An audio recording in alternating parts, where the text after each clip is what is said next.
I don't know if I can, but I'm just going to tell you anyway. This thing will sell extremely fast. The LP2022 clear turntable. It was made in all acrylic, limited edition, and it sold out very quickly. We may or may not be developing something in the near future that will replicate it and be a significant upgrade to it. There was only 300 released, and that was a model that was only released in Japan. The performance you get with the LP8X, it's second to none at a $1,000 price point. I don't think a lot of people know this, and it's actually such a cool story.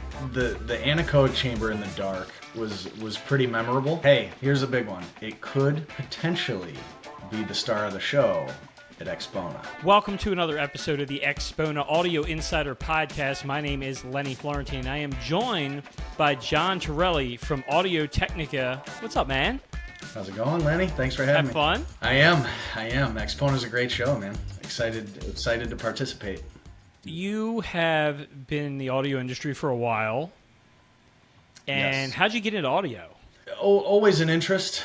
Grew up around turntables and always had audio and always had fun things that were I guess available to the regular consumer at the time. I really got into it in my early teens. My older brother was a big influence to me. I started listening to a lot of old punk rock and some rock and roll type music, and I got into it. I wanted to go to recording school is what I did, and I went to audio engineering and recording arts school, and in there I actually, oddly enough, they opened up a Circuit City by my house. And I'm also into cars. That's another thing that I like. But I started doing car audio installation. So that took me pretty far. I did some recording things for a few years where I helped some local bands run sound at their events. I worked at a couple clubs as a little guest spot doing live sound, but the car audio thing, I fell in love with it. I was 18 years old, and I did that for 15 years professionally. So are audio is kind of ingrained in my blood. That's how I got into the audio world. You're going to be excited because this year at Axpona, they're expanding their car audio. Very cool. I know they had that little section in the back with the cars before. Yeah, they're expanding it. I don't know exactly how big it is, but I've been told that it's going to be bigger than ever. So probably more than just those couple cars. Very cool. Very cool.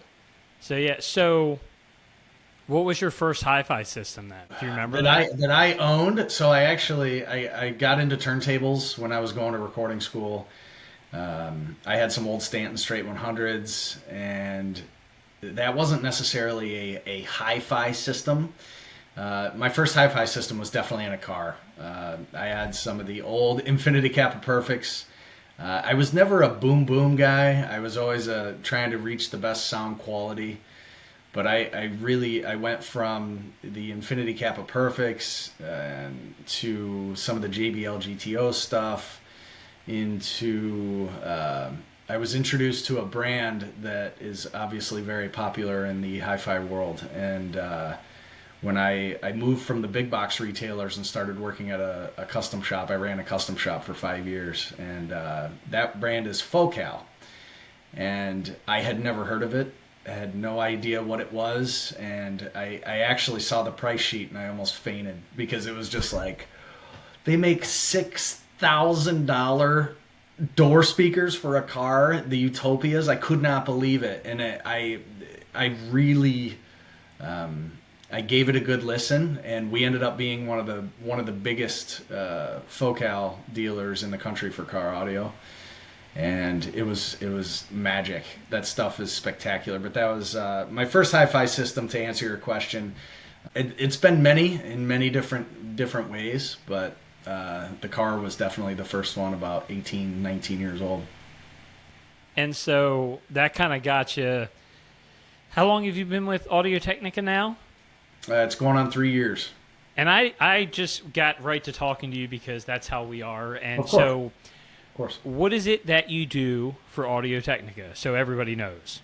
I am the hi-fi sales manager. So I oversee our Excellence Dealer Network, and I oversee some of the I don't want to say oversee, but I am a part of the product development and everything hi-fi, Audio-Technica, at least everything hi-fi in the United States for Audio-Technica. And who's on your slip mat on your turntable in your office? Lenny Florentine. Crazy Lenny. He sure is, and he still is. Oh, that was just so off subject. So I liked it.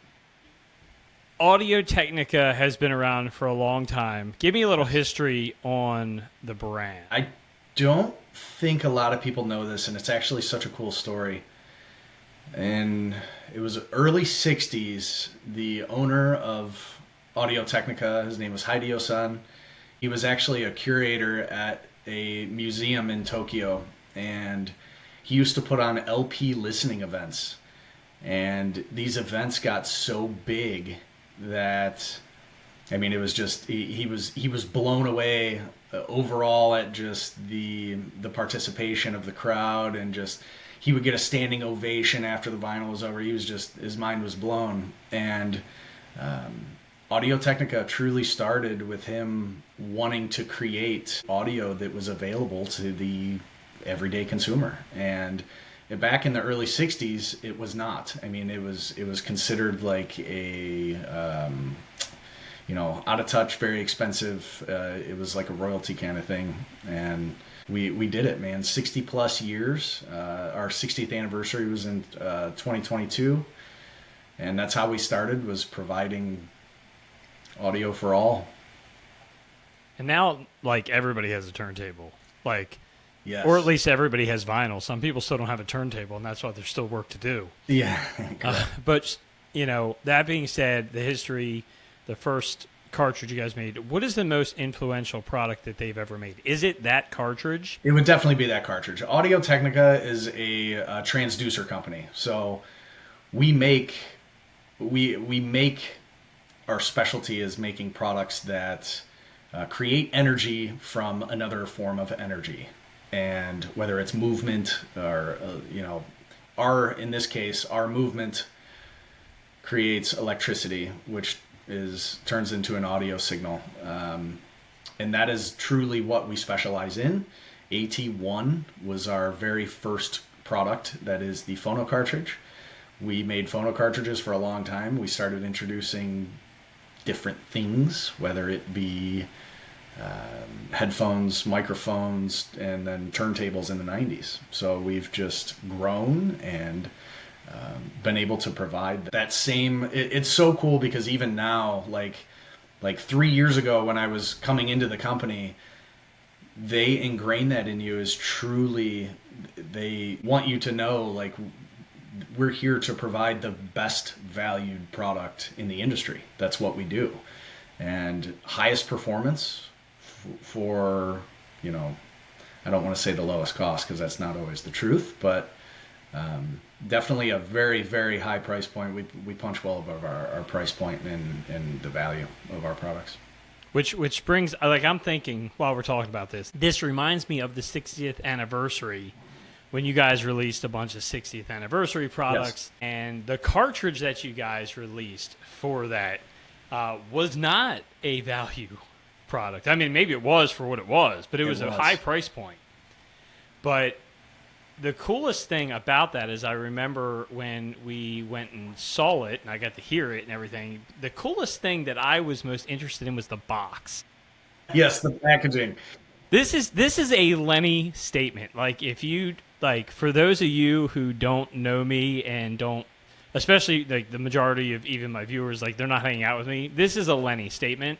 The coolest thing about something to me is the box. So tell them about this box. It's interesting. I do. I do.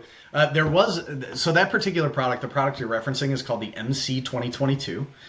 And it was a single piece diamond stylus cantilever cartridge.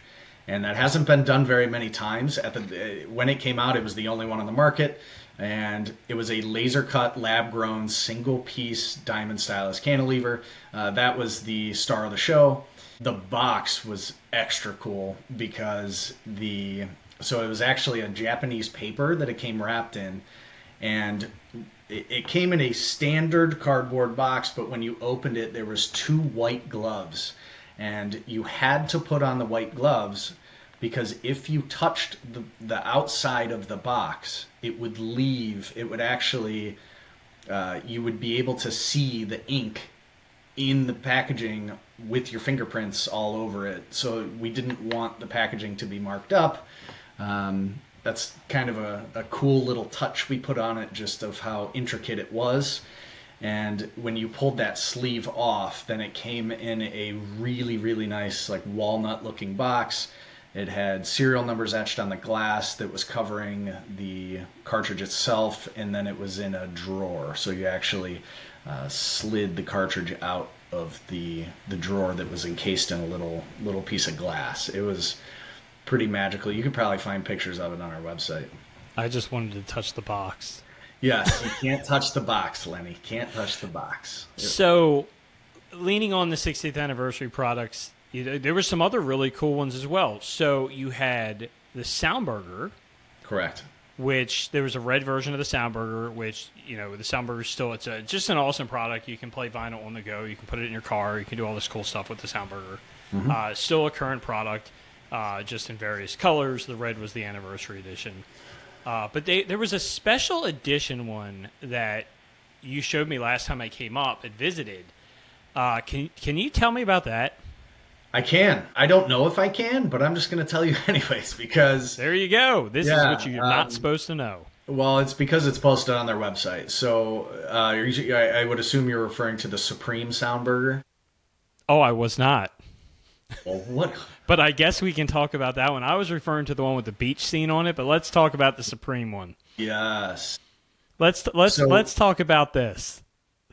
Let's just go. Supreme one. We'll get to the beach one. Tell me about the Supreme one. Yes. So the Supreme one is, it will be available on the Supreme website. They posted it in August for their fall-winter release. This thing will sell extremely fast. I don't think I can discuss pricing or anything like that, but it is currently, if you go to Supreme's website, it's on their fall-winter preview. So we did a custom Supreme version of the Soundburger in the Supreme red color. It's very cool. Yep. And for those of you who are watching this and are not familiar with Supreme, kind of how they work is they make very highly desired products in very limited quantities, and they release them weekly, I believe, but it goes so fast they're gone almost as soon as they come out. So if you want one of those red Audio-Technica Supreme Soundburgers, you're going to have to jump on it right when they come out. And they don't even really tell you when stuff's being released till like a couple days before or a day before. I don't even know. Yep. But they do a lot of hi-fi products, which is pretty cool. But So there you go, a secret that you may not have known, something that's very, very limited. Now tell me about the other one. This is the blue one with the beach scene that I was like, ooh. Yes. To be honest, that one is even more unique because there was only 300 released, and that was a model that was only released in Japan. So our CEO was able to snag one specifically for the lobby. When you walk in, you can see it in there. There is a Japanese artist. I'm not sure of his name, but there is a Japanese artist that specializes in. It's like I'm going to look up his name because he's important enough. But if I looked up his name, I would still butcher it because that's what I do. I know. But so that product's going to be very exciting. Well, I mean, it's not something you can get, but it's pretty cool. I'll try to throw up some footage of it because I have that from when I was up there so that they can see what we're referring to. Yeah, it's super, super cool. Let's see. I want to say his last name's the guy. But he specializes in, Hiroshi Nagai is his name. So if you look up the Hiroshi Nagai Soundburger, it's beautiful. But the guy specializes in almost like tropical landscapes, and he does digital art. And they put one of his landscapes on the top of the Soundburger, and it's colored like a really cool, like an electric blue. Yeah, it's sick. It's definitely sick. It is for sure eye-catching. I've been trying to get one, and I can't. They're just not available unless you want to buy one for like $800 on eBay. Yeah, we're gonna have to go to Japan, I guess. So Yeah, that's okay. that's actually I really enjoy Japan. Not that I've ever been, but I would love to go. Talking about beautiful, really cool limited edition items, there was one other item that was very, very popular that you guys released, and that was the AT-LP2022 clear turntable, and Correct. that was just a really cool product as well. And I'll lead into this one. After we hear about this, we're going to talk about the brand new product from Audio-Technica. Okay. Not a problem at all. The LP 2022 was based off of one of our other models, but it was made in all acrylic. Limited edition to 700 units, and it sold out very quickly. And that was kind of our point with the 16th anniversary launches. Just minimal products, just kind of a look at what we can do in the market. And the LP 2022 was very successful. And we may or may not be developing something in the near future that will replicate it and be a significant upgrade to it. So, may or may not. Cannot confirm or deny. We cannot confirm or deny that we may have just heard some big news that we cannot confirm or deny. Yeah. But there is a new product. It could, hey, here's a big one. It could potentially be the star of the show at Axpona. So, not sure. Ooh. That would be really good. Maybe, man, if that happens, that's pretty exciting. So there you go. If when you go to Axpona, you go to Audio-Technica, maybe you'll see a surprise. Correct. New product. So we'll see about that. But there is a new product out that people can get right now. Yes. The LP8X? Yes. All right. We nailed that one. The LP8X, it is our new hi-fi turntable.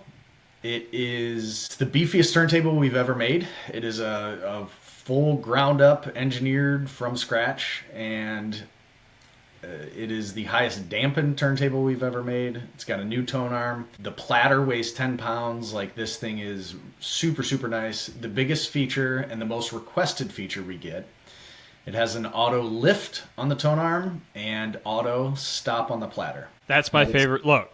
Yeah. I have one of these. All right. This is like, if there was a Lenny turntable, this is a Lenny turntable. This is it. Like, everything I want out of a turntable was in this turntable. Like, and this is, I'm not just trying to plug Audio-Technica here, but from opening the box and pulling out the platter, which, like you said, it's like 10 pounds. It's coated in rubber on the bottom, which is just wild to feel. The whole build of the thing is like unlike anything you guys have ever done before. Like, it really feels audiophile for this table, and at that price point, really, really good. Yep. But the auto stop, auto lift feature, which is my favorite thing. I'm gonna take all kind of heat. Let me know in the comments if you disagree with me on liking automatic or semi-automatic turntables, but it's a direct drive. It has the new tone arm. It has our new head shell as well, which is it has the new head shell, which on the lift has like a little grip. So for crazy people like me that just throw things around, it's very helpful because the head shell actually stays in my hand. And then the anti-skate, which is something that I never touch, I started messing with because it's like this big, heavy-duty, like, it almost, I don't know what shape it is. It's like a hexagon or an octagon, but it has, like, I've never felt an anti-skate like that. Most of them are nowhere near that. But that wasn't even the coolest thing. So we're sitting here messing with the turntable, and we see this, like, lever behind the tone arm. And we're like, what the heck does this thing do? And that lever raises the whole tone arm assembly, the whole thing, so that if you have a special cartridge or if you have a special platter mat, and it's just surprise after surprise after surprise with that. It was very enjoyable opening. It is my current turntable that's in my hi-fi system, so very excited to have something like that.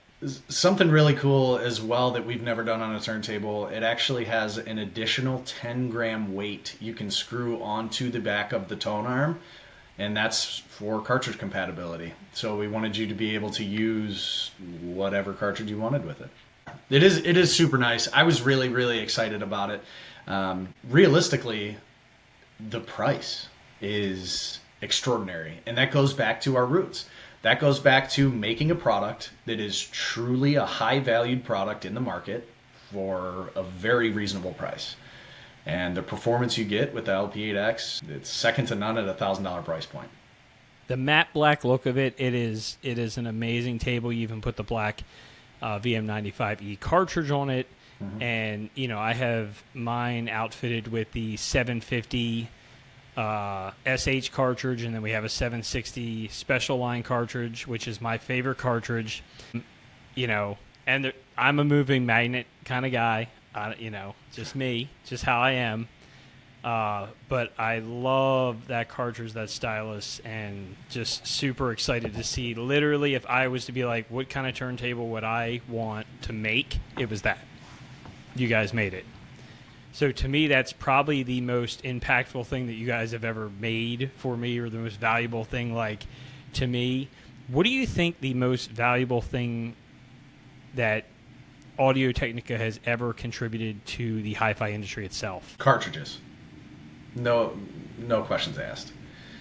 That's our bread and butter. That's where we started, and it shows. I mean, if you look at, I would say every turntable, I shouldn't say every turntable manufacturer, but damn near every turntable manufacturer has an OEM option of an Audio-Technica cartridge under $1,000 price point, and all major, it's mostly 3600L cartridge and the VM95 cartridge. And then if you look at there's a lot of other manufacturers that we make their cartridges. So I won't go into specifics, but there's a lot of brands out there that reach out to us, that goes directly through Japan, directly through our OEM division, that have all of their cartridges made by Audio-Technica. So it being our most influential product to the hi-fi world, not a question. It's definitely cartridges. So this year coming up at Axpona, you already hinted a little bit about maybe a surprise. I'm sure there'll be surprises. There's always surprises. Oh yeah. Yep. But what's your favorite part about Axpona? You asked us this last Axpona. I would definitely say the people, being able to show our products and what we've been working on, and seeing people's reaction firsthand is the best. It really, really is. And being able to talk with people that are so passionate about it, that truly get enjoyment out of listening to music, and seeing minor sonic differences in all of our products, and being, you know, last year we had a specific room. It was next to the Narakami amp that you could test out all of our different stylists, and it was so cool seeing people's reaction from whether it was an elliptical to a microline, or an elliptical to a special line contact, and seeing the different cartridges and how they perform. And it was live on the spot. We were swapping them out directly on the table that you were listening to with a pair of our headphones, and you could definitely hear a difference. It's the people. I mean, all the people that come and visit you and that are passionate about it, that love your products, and that's my favorite part of Axpona. What was the name of the that really nice headphone amp? That is the Narakami amplifier. The Narakami. So I got to see this at another show, and then we went to Axpona, and you guys had it there. Correct. And just an amazing piece. Tell me about that. It is our most engineered product we've ever made. You got to give me the story on the wood. Okay. Wait, am I allowed to talk about this? Yeah, of course. Okay. So the product itself, one of our head engineers actually developed this. It took him over a decade. He went through 13 different prototypes, settled on number 13, and that was the final model. That is what we showed at the Can Jam show in New York, and then we showed it at Axpona as well. That might be the only time you see it, and we'll see. We might be bringing it to some other shows, but it is currently residing at our Technica house in Soho, New York City. But the wood used on it is there's a couple things. I'll tell you about the wood first. So the wood used on it is very intricate, to say the least. There is a coloration that happens in a particular wood in Japan, and it's a black persimmon tree, and it's only trees that are over a certain age, whether it's 100 years old. These trees they go on auction a couple times a year, and they become available. The material is very, very hard to get, but that coloration that happens in the wood is pretty rare. And what I like about the coloration that happens, and it's actually, we have another product as well that we integrate that same wood with. It's the AWKG, which are the headphones. And those will actually be available coming up towards the end of this year. You're going to start seeing them back in the market. But on that amplifier, the coloration that happens in the grain, it's not like a standard coloration where it follows the grain. It's like a plague. It just takes over the wood, and you get a really cool black coloration in it. So every one of those products, whether it's the Narakami amplifier or the AWKG, they're all unique to themselves. So that coloration is completely unique to each individual product. That's wild. It is just, it was really cool, and just exciting to see stuff that has a story behind it like that. Oh yeah, and there's so many different things that I learned just over time talking to some of our Japanese counterparts and talking to some of product development, where if you look at the mesh on the front and the top of the headphone amplifier, it's actually a Japanese tree. So it was stamped, and the mesh that I'm talking about is covering up the tubes. So they're 300B tubes inside, and the mesh is actually covering the tubes. The transformers were custom built by Lundell, and those are all silver wound. We did years of circuit testing with different conductive materials, and our engineer ended up deciding on using silver. Silver typically gives you a more dynamic sound, faster voltage in the wires, but working with the 300B tube, it warms it up significantly, and it's perfect. It is absolutely perfect. And if I want to take back my last answer about what I like about Axpona, what I liked about that Axpona was seeing the people's reactions that got to listen to that thing. It was so cool. Blows your mind. That's crazy. Yeah. I remember, I think when I used it, I did a streaming versus vinyl, and I was able to get the same song at the same time stamp. Yeah, I remember. And kind of go back and forth, and we had some fun with it. And I'm not going to tell you, I mean, I don't know. I'm not going to tell you which one I enjoyed better that day.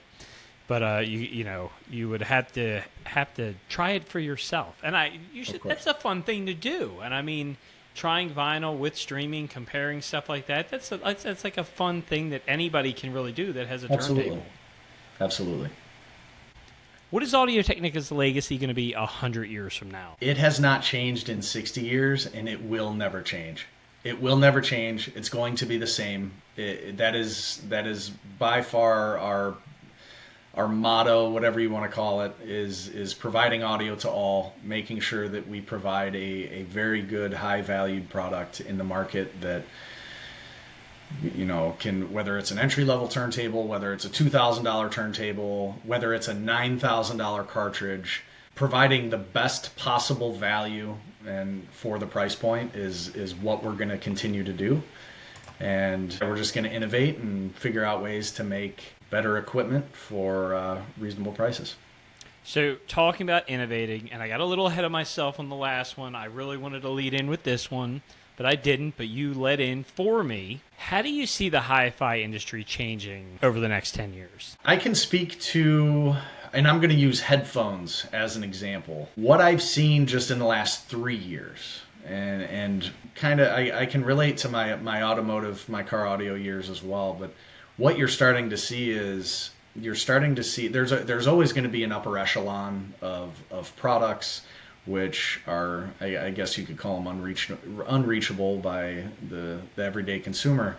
But the products that aren't, the products that are able to be obtained by the everyday consumer, they're getting better and better and better. And everything is becoming more reasonable priced.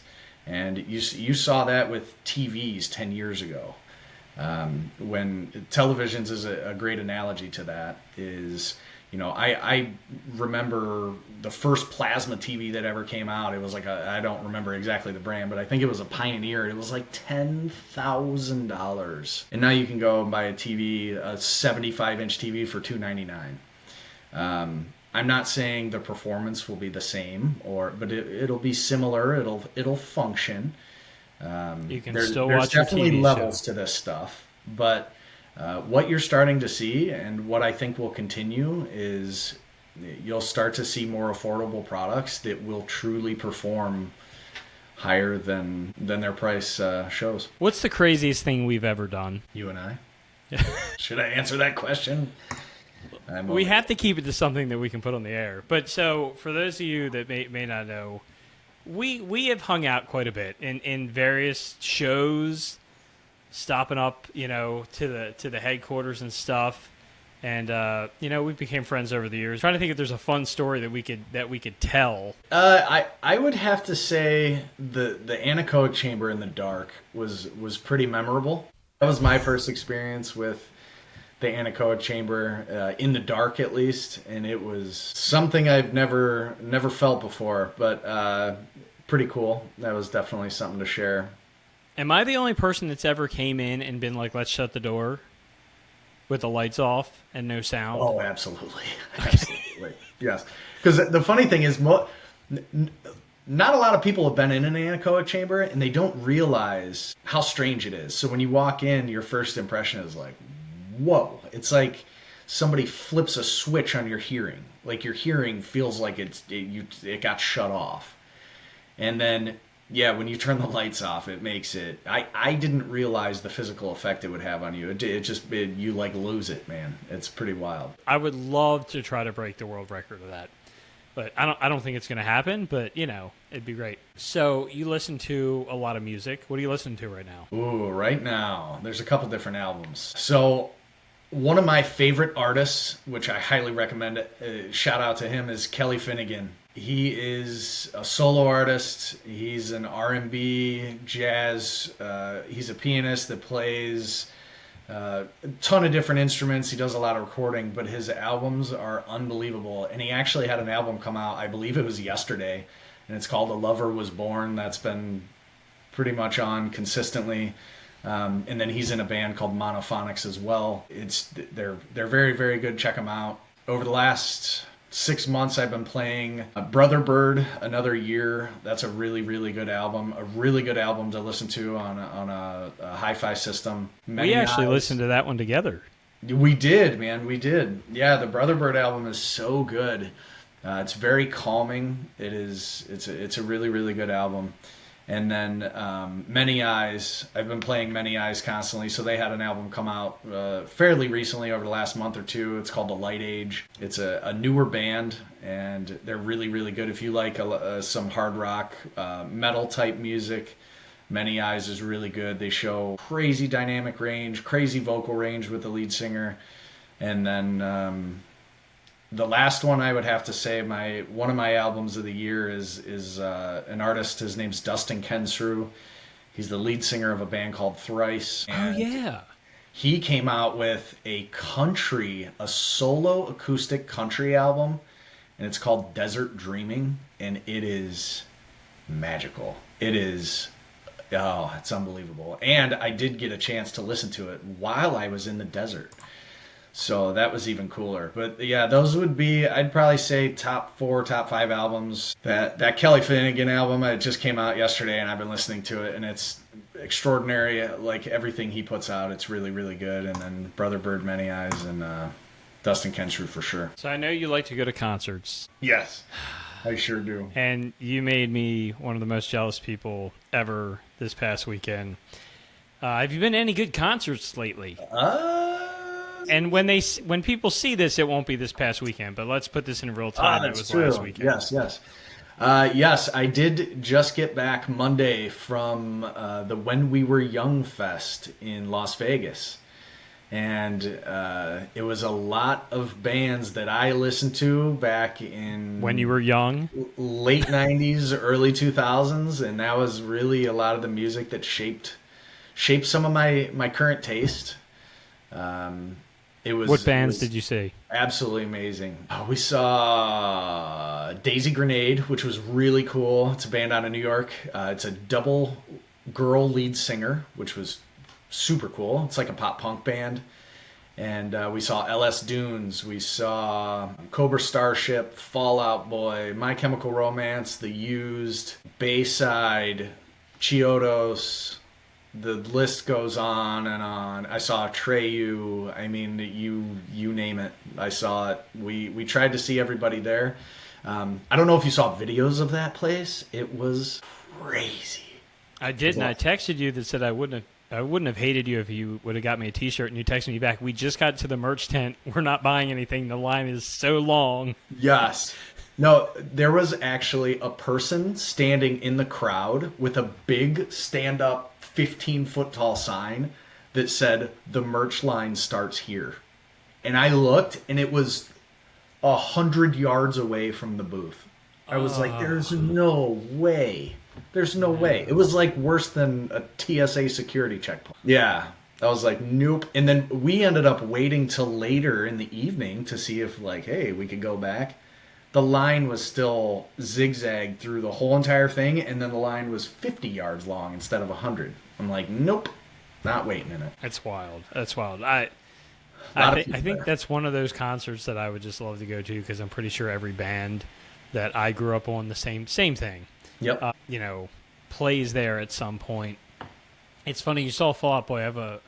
It's probably a short story, but there's a funny story. Back when I want to say it was probably even when I went to my first concert back in one of my first concerts back in like 2001 or so. We went to there's a station that used to be in Maryland called HFS, and they put on these giant festivals every year at M&T Bank Stadium. Before that, they put them on at Redskins Stadium, and just massive punk concerts like everybody. And then they bring in other people. They bring in rock, and they bring in. I mean, one year I saw Eminem there. Oh, cool! Like they just bring everybody in. Linkin Park. But we went to this concert at a little venue closer to DC, and it was probably for Blink-182, Newfound Glory. It might have been Green Day, Puddle of Mud, System of a Down, Jimmy's Eat World, like all these bands, and they always had a good, like, this was their winter show. But outside the venue, we got the CD. Like, you know how it works. You got to hustle, right? Yeah. So you're standing outside the venue. You're a new band. You're handing out your CD. So about a year ago, my friend that I went there with, he sent me a text. He's like, "Hey, do you remember the time we left that concert and we got a CD?" I'm like, "I don't know, man. Sure." Yeah. Sure, I kind of remember that. But I'm like, I know I have whatever CD this is because I keep like a junk drawer of that kind of stuff. And then he sent me a picture of the CD, and it was Fall Out Boy. It was their first album. Wow. And so we got this like demo disc from Fall Out Boy back when they were just hustling outside arenas, trying to make a name for themselves. And it was just like, when he told me that, I'm like, oh my gosh, that is sick. That's like, super cool. It was pretty cool. I thought that was fun. That's super cool. Just like hits you out of nowhere. Yeah, absolutely. There's it's really cool to think that everyone started from that point, Do you guys think that you already reach a new generation of hi-fi listeners, or do you think you still have work to do in that like probably most of the industry does. Yeah, I mean, the nice thing about our products is we have an entry-level option. And if you look up a lot of lists of the best entry-level turntables, there's at least a couple of our turntables on the list. And I think that a lot of the younger generation that's coming up, that's getting into vinyl, their artists are making, it goes back to the statistic of 50% of people that buy vinyl don't own a record player, which I think is crazy. It's true, though. Like, that's a thing. I know it's people. crazy. It's crazy. But giving people an option for, again, a high-valued product at a good price point, and even, a lot of people look at us as a stepping stone to the upper echelon of products, but we're always there. We're always there, and whether it's one of our turntables, our cartridges, our headphones, and that's something that a lot of people don't see, is that Audio-Technica is used absolutely everywhere, from MotoGP racing to the presidential debates to different awards, different concerts and everything. I mean, we kind of fly under the radar on the pro side of things. We're very well known to people in the industry, but then if you watch podcasts, there's certain podcasts out there that a majority of the people are using M50 Audio-Technicas. That's kind of the staple in the industry. I think that's just a starting point for a lot of people that want to get into hi-fi. And we have products for absolutely everyone, up to as much as you want to spend. I love my microphone, by the way. I never can remember what the model number is, but I think it's a BP400. I'd have to look it up. But I love it because my studio is not acoustically treated at all. And if I was to turn this microphone off and just talking to the camera or talking to another microphone, it's going to sound horrible. This microphone does so much. Yeah, it's a BP40. Love it. I love it. And talking about products for everybody, we were talking about the AT-LP8X earlier, and you just said about the other turntable that you guys just came out with, which was the entry-level turntable. So I think that's important, because you guys have just released what is probably your best consumer turntable that you ever have released. And you just put out what I know, like for me at least, like it's probably your best entry-level turntable you've ever had. Like you just take both sides of the spectrum and blasted it in 6 months. So you have this fully automatic, nice, high-quality, entry-level turntable. One of them is in Bluetooth. It comes with an actual stylus on it. And then you have an audiophile style turntable under $1,000. And you're just like, that is just so amazing. Both are affordable for a lot of different people. You got college kids that are going to be going with the LP70. And I tried that table out. I came up there with you. We were playing around with that table, and it was amazing. We also got the very first LP8 that came in that same weekend. Yes. And we got to play with that at the same time.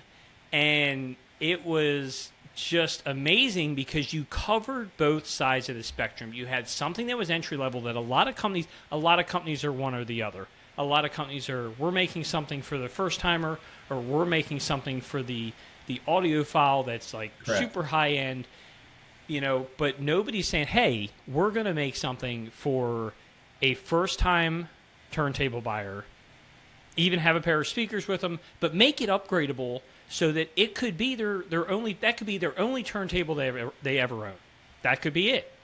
They may not get really into hi-fi, but they're going to have a turntable that they can upgrade and keep for years. Your stuff, I've never seen one break, but this stuff lasts forever, in my opinion.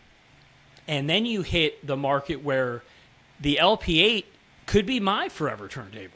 Like that's absolutely where that's how I feel about it. Like that's exactly what I would have made. It's exactly what I want. And then if my son was getting a turntable, and if he was getting his first turntable, I would tell him to get the 70. Like it's great. Like I don't know if you guys did that on purpose, or if it was just it just happened? Yeah, it was probably just a little bit of a coincidence, but here's the thing. When you look back at our 60th anniversary product, I'm going to speak on the value just one second because we do have the cartridge I was referencing earlier, the MC2022. It's a $9,000 phono cartridge. And if you look at a lot of the comparisons, like Michael Fremer compared it to, he said it was like top 3 best cartridges, like he absolutely loved it, and the other 2 cartridges were $15,000 and up. That just shows a little bit about the value of that. Now comparing that to a $200 turntable is a little different, but being able to, it's about providing features, and we take industry feedback very seriously. So our show participation has been very high since I came on board about 3 years ago.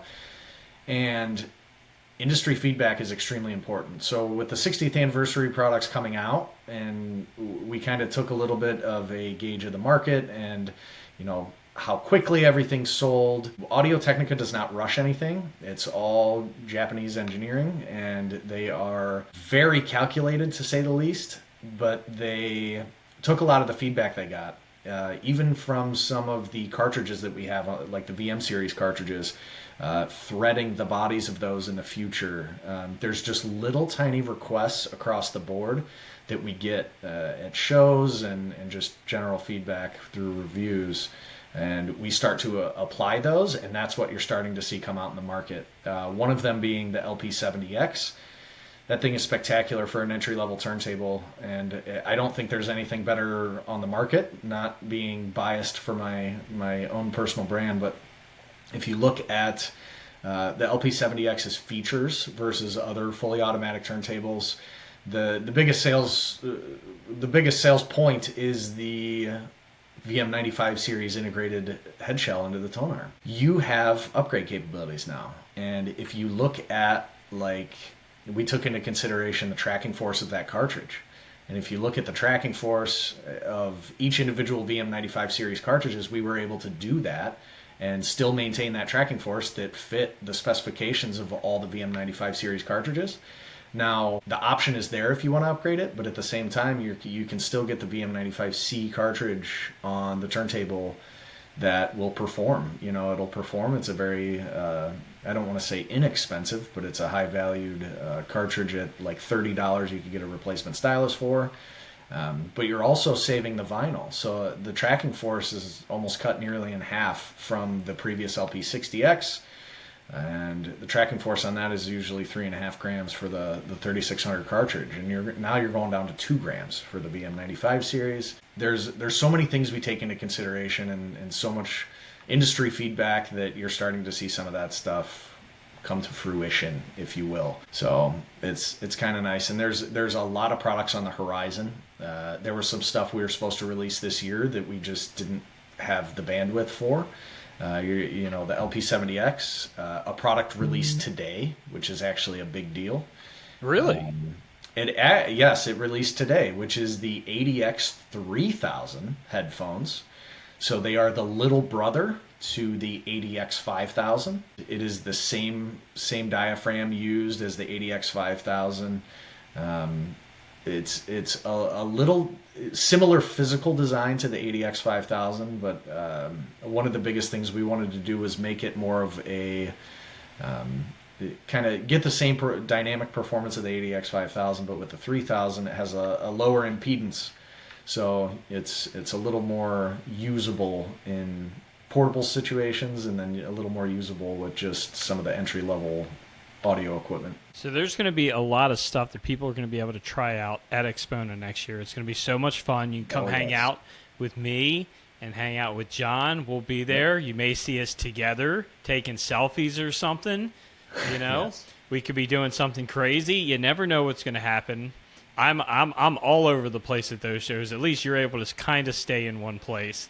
Yes. I can't wait to see what you guys have in store for Axpona. I'm going to put a link in the description of this podcast. You can go over to the Axpona website, sign up for their email list. You can be notified of all the cool stuff that's coming up, leading up the next couple months until we get to Axpona. and so you can kind of learn what's going to be there. I don't know if you guys will be announcing it, if it's just going to be a surprise, but I'm very excited, as I always am, for new cool stuff, and you guys always deliver. So, I guess I got a little hint. I can't ask for any more, but John, I really appreciate you joining us today. I'm excited for Axpona, excited to see you as always, and I'm sure I'll be seeing you in a couple weeks, hanging out locally, so that'll be fun. Yeah, I'm excited. And we always have a good time. The last thing I'll leave you with, we have quite a few products coming out from now until Axpona. Please stop by our booth. We're going to have some really cool stuff. Really cool stuff that I can't talk about right now. The release dates are at a later date, but we will have some really cool stuff.